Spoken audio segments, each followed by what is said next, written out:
Merong isda na ano guys na trap sa may kanal. Ayan, hindi siya makagalaw kasi malaki siya. Tapos yung tubig mababaw lang. Tapos may mga ano pa, may bato-bato pa na nakaharang. Hindi siya baka gusto niyang tumawid doon sa kabilaan din, wala siyang yung tubig na yan, hindi yan siya malalim, mababaw lang. Siguro naanod nung nag-release ng maraming tubig sa sa irrigation na siguro siya sumama ba.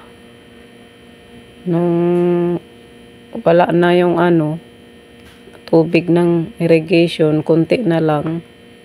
Ayan, na siya. Na trap na.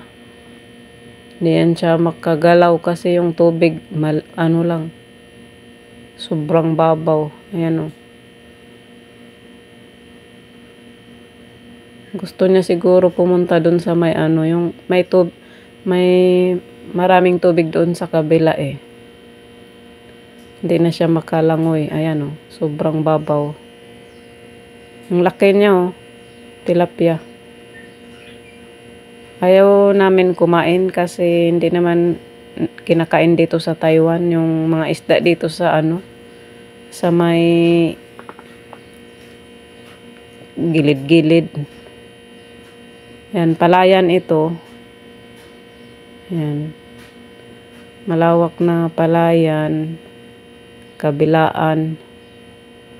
Yan, dito sa Taiwan, hindi nila pinapansin yung mga isda dyan sa mga gilid-gilid.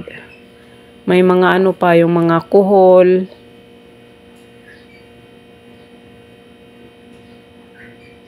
Ayan. Palayan yan. Drainage ito ng irrigation. Minsan makikita mo malalaking lobster. Yung sa yung tabang na ang lalaki. Wala namang kumakain. Pero sa Pinas pa to ay nako. Wala, naubos na.